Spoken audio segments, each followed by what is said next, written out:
in our own lifetime in all Africa. But his own lifetime was about to be suddenly cut short. He was feeling increasingly unwell and went to London for medical treatment, where he was diagnosed of a liver ailment. On 23rd September 1959, he died at age 56. Nkrumah was overwhelmed with grief. One day, he said sorrowfully in a tribute over Ghana's radio, "The whole of Africa will surely be free and united, and when the final tale is told, the significance of George Padmore's work will be revealed." Pizza carried her husband's ashes from London to Accra, where she was met at the airport by a somber group. Arrangements were made for the laying of his ashes to rest within a wall at Christian's Burge Castle. Patrice Lumumba was one of the special guests invited to the memorial, along with Nnamdi Azikiwe of Nigeria. But it was impossible for Lumumba to attend.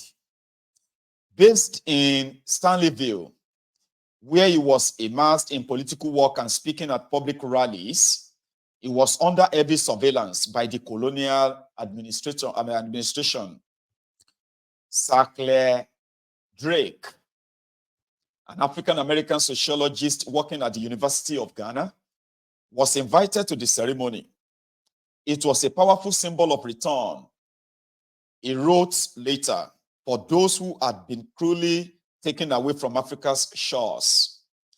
It took place on a parapet in the castle with the slave pens down below us, where they used to hold the slaves before they send them on across the Gulf of Guinea. Nkrumah looked out where the surf was beating in against the walls of the slave castle, recorded Drake. Then the Prime Minister drew a link between the history of Padmore's family. His grandfather had been a slave in Trinidad, and the centuries of evil witnessed by the castle. Nkrumah spoke with great emotion, in quotes, "Who knows, but from this very spot, Padmore's ancestors were carried out across the ocean there, while the kinsmen stood weeping here as silent sentinel. We've brought his ashes home to rest."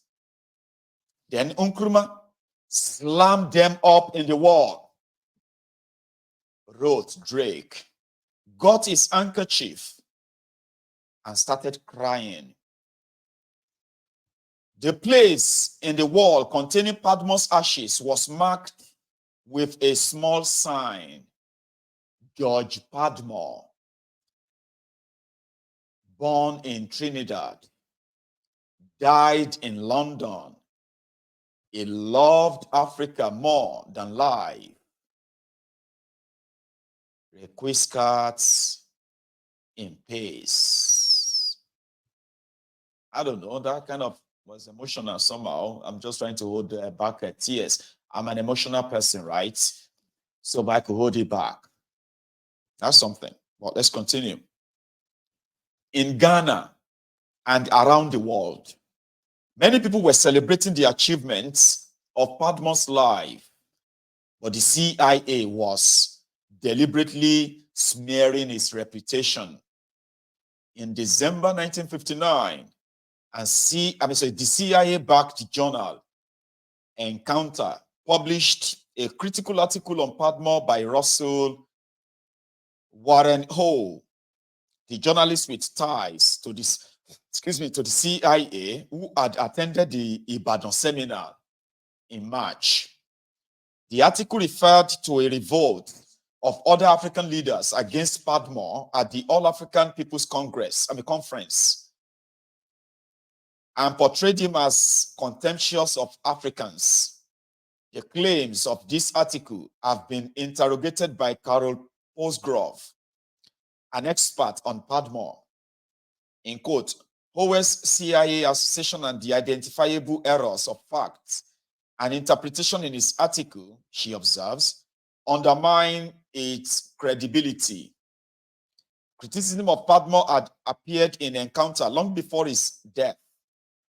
A scathing review of his 1956 book, Pan-Africanism or Communism, described it as infuriating. It classified Padmore among those who have revolted against communist conduct and cynicism, but can never free themselves from communist ideology. So the review was written by Rita Inden, who was carefully selected for the task. Michael Joselson, the CIA agent who had set up the Congress for Cultural Freedom, had told Irving Kristol, the co-editor of Encounter, that he should run a review by one of our people. Elsewhere, Joselson described Inden as one of us. So Pisa remained in Accra until her death in 1964, when she suffered a heart attack. Like her husband, she died young at 58. Padmore's death left a gaping hole in the Pan-Africanist activities of Nkrumah's government. To fill it, substantial changes were made in the organization of his office.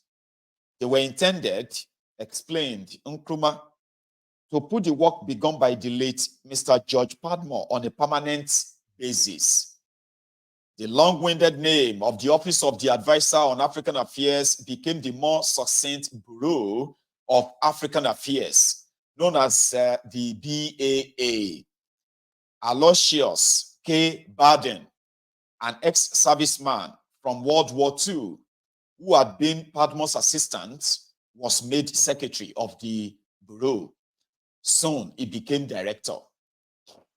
Ambitious plans were made and swiftly implemented for the expansion of the structure created by Padmore to include an information office, a research department, a protocol division, a printing press and publication section, a library, a linguistics secretariat, and a conference section.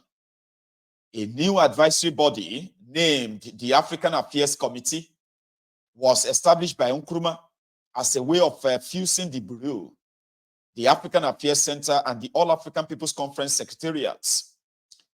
Weekly meetings were held, gathering together some of the most important figures of Ghanaian politics. Nkrumah, who was chair of the committee, attended every meeting. At the first meeting, on 19th October 1959, Kojo Bosio and Nathaniel Welbeck, who were close to Nkrumah and had been members of his government since independence in 1957, attended as representatives of the Convention People's Party. At a meeting on 19th November 1959, the African Affairs Committee resolved to create an intelligence service expressly to deal with the African affairs. The idea of such an intelligence service had been supported by Padmore before his death. It would supplement and be separate from the Foreign Research Service Bureau, FRSB, Ghana's intelligence service, which was attached to the Foreign Ministry. It was agreed that the Bureau would appoint several agents as political attachés to each Ghanaian diplomatic mission in Africa. They would use their official cover to collect information and to provide support to liberation movements. The agents would be permitted to use the wireless transmitter in the mission, employing a separate code for communication with headquarters. The Bureau will use the diplomatic bag for the transmission of messages and supplies, but under a separate seal. Borden undertook perilous journeys throughout Africa. under various guises in order to communicate with the Bureau's network of agents. He conveyed Nkrumah's directives along with medical supplies and anti-colonial literature to be given out to freedom fighters. The political activist Kofi Batsa, who was not yet 30 years of age, was the principal research officer at the Bureau. He traveled widely and used his role as a journalist to cover to make contact with freedom fighters. In quote, I traveled continuously. I traveled throughout West Africa. I went to Kenya, Tanganyika, Zanzibar, to the Congo and Angola, to all those countries where there was a liberation movement slowly developing and where the prospects of independence were on the horizon. I made, for example, 28 trips in 1960. The first year of this activity, I worked closely with a whole generation of leaders.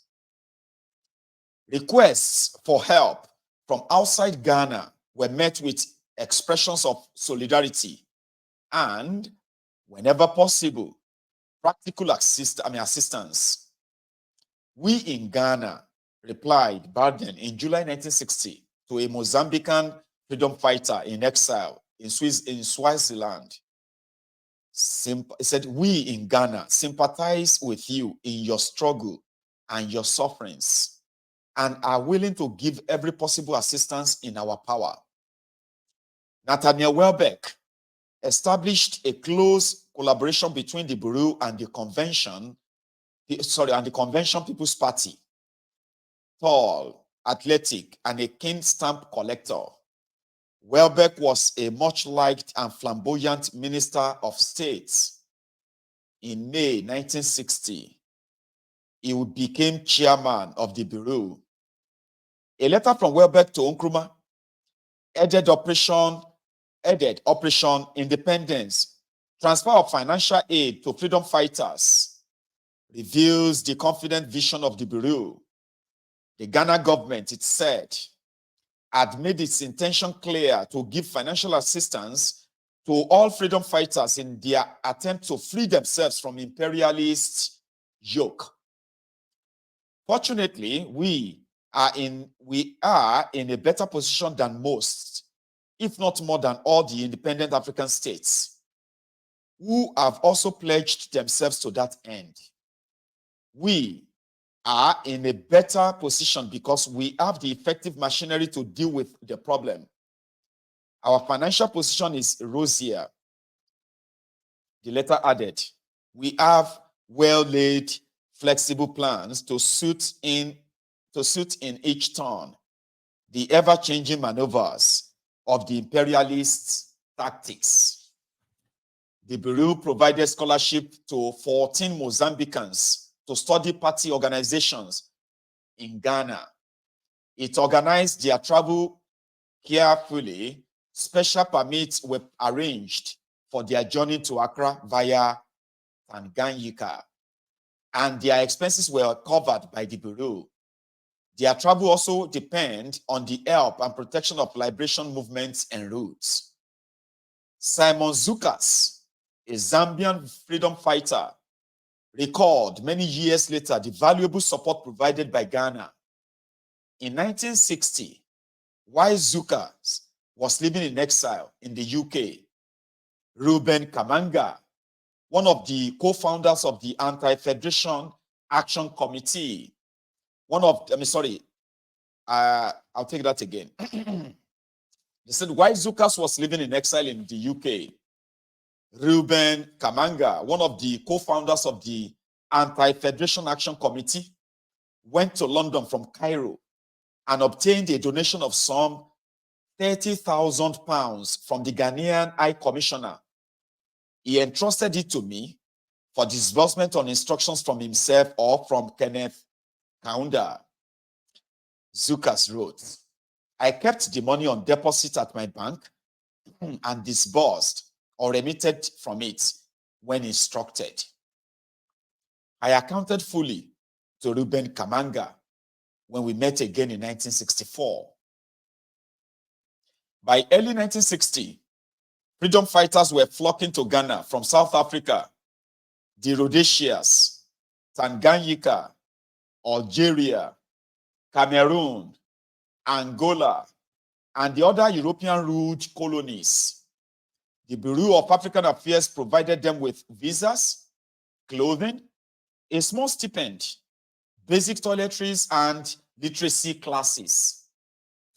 Ghana was the base of anti-imperialist movements, stated Nde Otu Maza, the leader of One Cameroon, a branch in British Cameroon of the Union of the People of Cameroon, led by Felix Roland Momi. It was our haven, our springboard. It was from Ghana that members of the UPC took off for further studies or military training in China and Vietnam. We were very welcome, and our travels financed. Nkrumah was always in the forefront of anti-colonialist movements. Under Nkrumah's guidance, the Bureau developed centers of education for the freedom fighters and exiles. In November 1960, the Kwame Nkrumah Youth Training School was opened for young people from Unyasa land and for 108 Gambians, of whom 50 returned to their country after completing a course in youth leadership. In 1959, Nkrumah initiated plans for a college at Winneba, a port in south of Ghana, to offer training in ideology, economics, and administration to students from Ghana and elsewhere in Africa. At the dedication ceremony in 1960, Nkrumah said, in quote, "I see before my mind's eye a great monolithic party growing up, united and strong, spreading its protective wings over the whole of Africa, from Algiers in north to Cape Town in the south, from Cape Guardafui in the east to Dakar in the west." The transformation of the Winneba site into an academy for the training and education of future leaders of Africa was a profoundly meaningful act.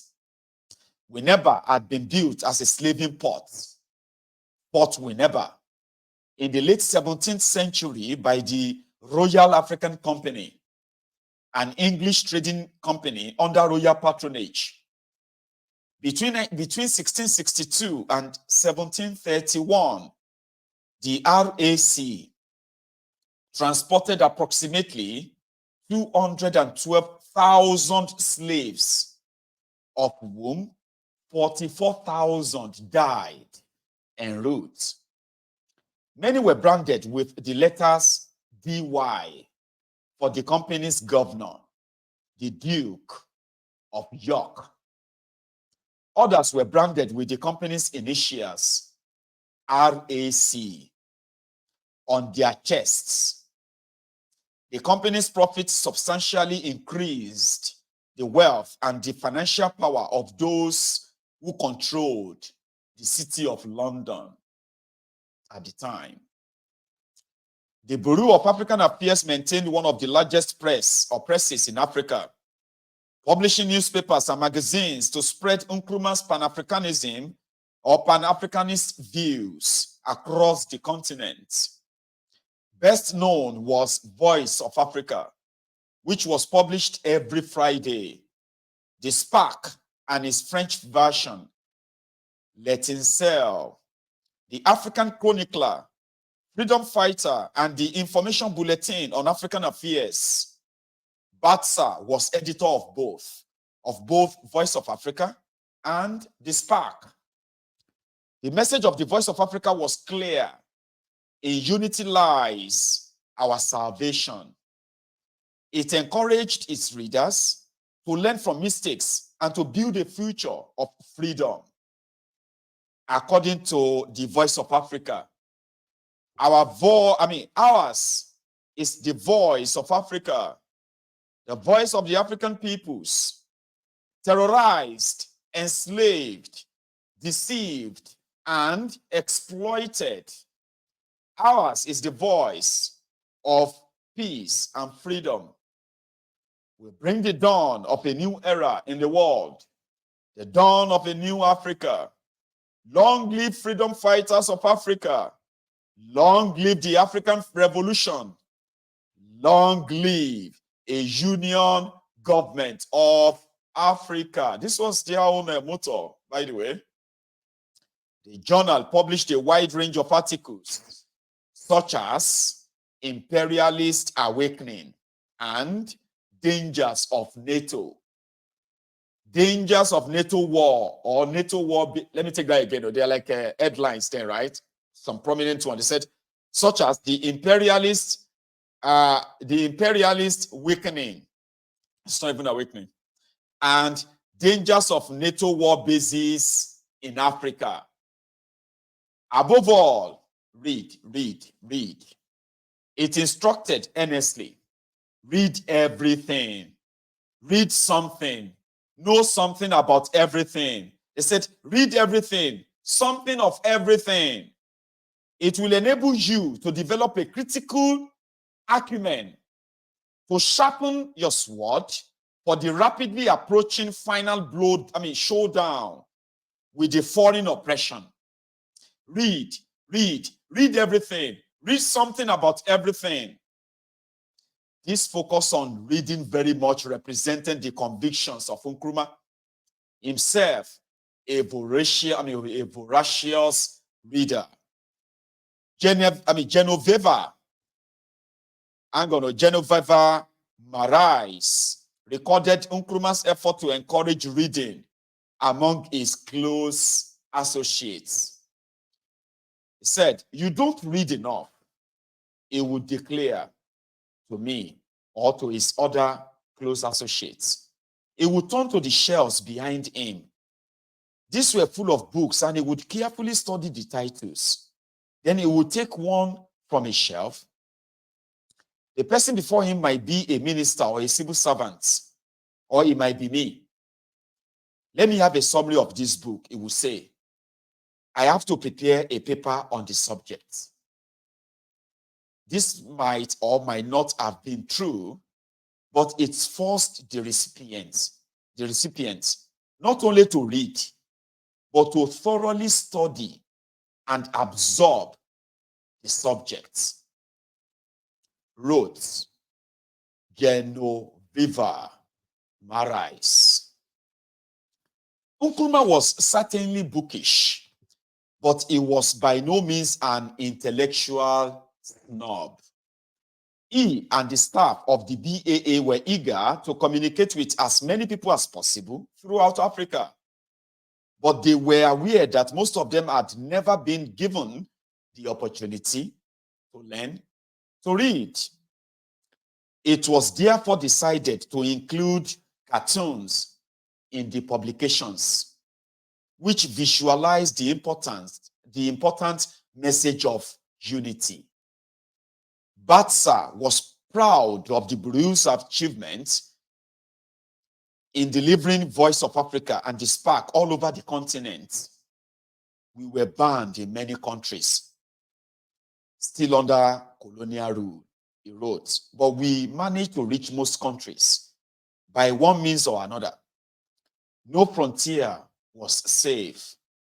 The British-ruled Federation of Rhodesia and Nyasa land banned Voice of Africa in July 1960, alleging it was seditious. Alphonse Ebassa, a freedom fighter in Sierra Leone, requested more copies. Propaganda, he told the Bureau, was proving to be more powerful than guns. Voice of Africa carried information about another means of information and propaganda: the transmission times and wavelengths of Radio Ghana. Each transmission will start with the sound of drums and station identification. "This is the Voice of Africa coming to you from Radio Ghana," Accra. For 3 hours a day, explained Nkrumah in a speech to mark the opening of the Ghana External Broadcasting Service. Programs were broadcast from Ghana in Arabic, English, French, Hausa, Portuguese, and Kiswahili. 21 news bulletins were broadcast daily, as well as news talks and newsreels to Africa and throughout the world. The voice of this service will necessarily be the voice of Ghana, declared Nkrumah family. Indeed, it will be the voice of Africa. The purpose of the service was to provide accurate accounts of events that were not available from foreign-controlled and foreign-dominated radio stations. In Ghana, these foreign radio stations included Voice of America, which was broadcast from Liberia, and the BBC. Voice of America was overseen by the U.S. Information Agency, known as USIA, which coordinated at that time with the CIA. According to Christopher Simpson, in Science of Coercion, USIA and CIA work was first coordinated through country plans monitored by area specialists at President Truman's Secretive Psychological Strategy Board, established in 1951, and later at the National Security Council under President Esinowa. The news items produced in the Radio Ghana newsroom were given to the various language sections to translate and broadcast. The actual delivery was entrusted to broadcasters recruited from the language areas. Cameron Duodu, who was chief writer in the newsroom at one stage of his career, recalls that these broadcasters would have been recommended or at least approved by political parties whose Pan-African sympathies were known to the Bureau of African Affairs. Duodu's contributions were initially read in English by Sam Morris, a West Indian broadcaster who worked at Nkrumah's publicity secretariat, with a translation in French by the Prime Minister's French interpreter. Later, Duodu read his own commentaries. I enjoyed doing my stint as a pioneer African affairs commentator. It reflected many years later because I chose the subject myself, and no one told me how to treat them. He appreciated this opportunity to keep in touch with developments throughout Africa and to tell people about them. I consider it a duty, he explains, to pass on my knowledge. The activities of Ghana's Bureau of African Affairs were carefully monitored in Washington. The Bureau was heavily criticized in a report titled Ghanaian Subversion in Africa, which was prepared by the State Department with assistance from a knowledgeable CIA representative. If Nkrumah had been shown the report, he would have been delighted by its claims. Ghana's influence or interference, it judged, it felt in all sections of all the continents. The core of the widespread subversion activities, he stated, was Ghana's Bureau of African Affairs. Under the direct supervision of Nkrumah, it masterminds the activities of more than 100 agents throughout Africa. Other subversion activities included the African Affairs Center, housing political exiles.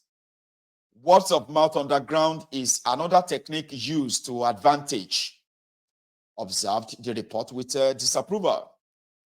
Perhaps the most important single tool in the subversion movement, it added, were the institutions providing education. The end of chapter 12.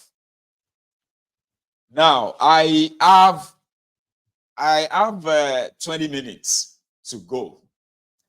Okay. And I can actually use that 20 minutes to take one or two calls. All right. But that's the chapter 12 of the White Malice. We have other books here that we are still going to read, though. But you see that White Malice is a long read. See how thick it is. See how thick. Let me see if I can show you through here. See how thick the book is compared to this one. Okay, let's try this. Right? Look at this one. This is how big it is. So you see the size? Like this. So we still have a very long way to read. And yeah, Harold Smith story. See, Harold Smith story. That's going to be next. Then we have the destruction of a black civilization. This one, Harold Smith story is donated by my very good Templar here, brother Oshifodunrin family. On behalf of the Oshifodunrin family. So we got this one, Harold Smith's story. We'll get to that at some point. So the White Malice is still a long read, but it's so important that we read them because a lot of people don't really, a lot of us don't really fancy sitting down to read. But if you sit there and I am reading it to you, and somehow, right, you are following it, I could actually encourage you to become a reader too. You go and buy the book, you read, you begin to, it's so good. You hear the chapter we read there.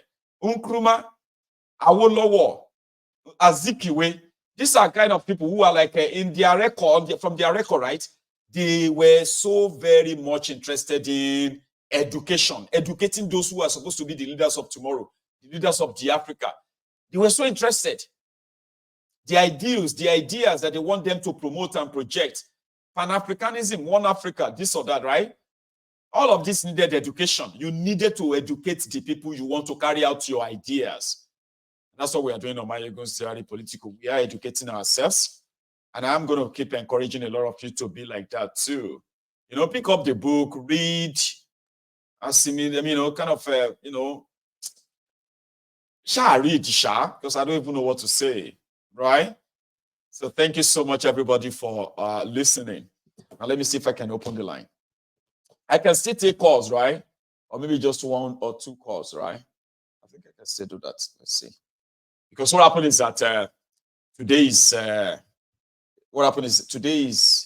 Akinola's swimming class.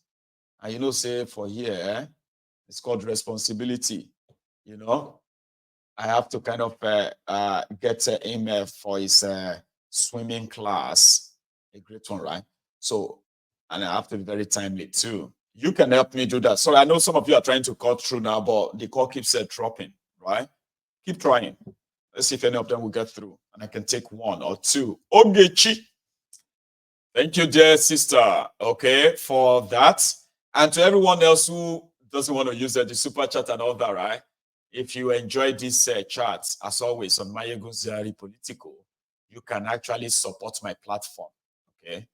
Now, it actually spends money now to keep the platform happening every now and then, okay? So for every penny you give, and support this platform, I will be saying thank you to you like about 100 times.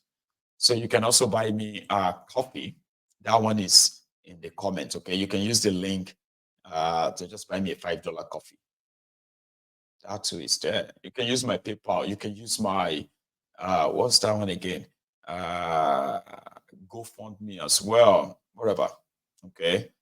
Thank you so much for that. Okay, or maybe we should just kind of call it a day early enough if the line is not going to let you get through. I can imagine what it is like for some of you who are trying to be like, and it just keeps dropping. I don't know why. Let's go get ready for the evening then, okay? Whatever you want to share this afternoon, keep it for later this evening. And when I come back later, right, we can have a probably more relaxed, extended convo. Thank you so much for this afternoon, okay? I will see you later. Stay safe and take it easy. Good afternoon.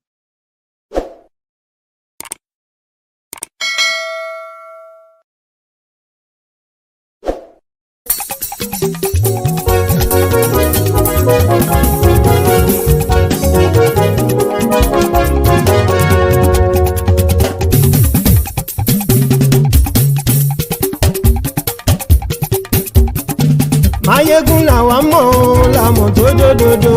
Máyégún Diary na him be number one. Máyégún làwa mọ̀ làmọ̀ tó dódòdó. Máyégún Diary na him be number one. Máyégún ti dé o ọ̀rẹ́ ará ìlú. Máyégún Diary na him be number one. Lórí Facebook lórí YouTube. Máyégún Diary na him be number one. Gbogbo bó ṣe ń lọ ni Máyégún já wa sí. Máyégún Diary na him be number one. Àṣírí ọ̀jẹ̀lú kì í bò níbẹ̀ o. Máyégún Diary na him be number one. Bó bá ṣe eré àní Máyégún máa wí. Máyégún Diary na him be number one. Ó sì tún ṣe eré wàá gbọ́ níbẹ̀ o. Máyégún Diary na him be number one. Máyégún Diary politico. Máyégún Diary na him be number one. Godfatherism kò sí lọ́rọ̀ Máyégún. Máyégún Diary na him be number one. Ẹ farabalẹ̀ sẹ́ o kẹgọ́rọ̀ lẹ́nu o.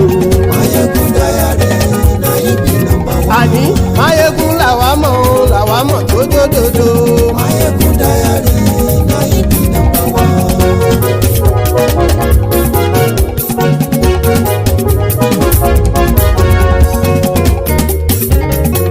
Àní ẹ̀sùn ràkì. Máyégún ti dé. Máyégún ti dé. Ọ̀jẹ̀lú ẹ̀sùn ràkì. Máyégún ti dé. Àní ẹ̀sùn ràkì. Máyégún ti dé. Lórí Facebook. Máyégún ti dé. Àní ẹ̀sùn ràkì. Máyégún ti dé. Lórí YouTube. Máyégún ti dé. Àní ẹ̀sùn ràkì. Máyégún ti dé. Bọ́ bàbá gbé wúrẹ́. Máyégún máa wí. Àní ẹ̀sùn ràkì. Máyégún ti dé. Ijó ìgbádìyẹ. Máyégún máa wí.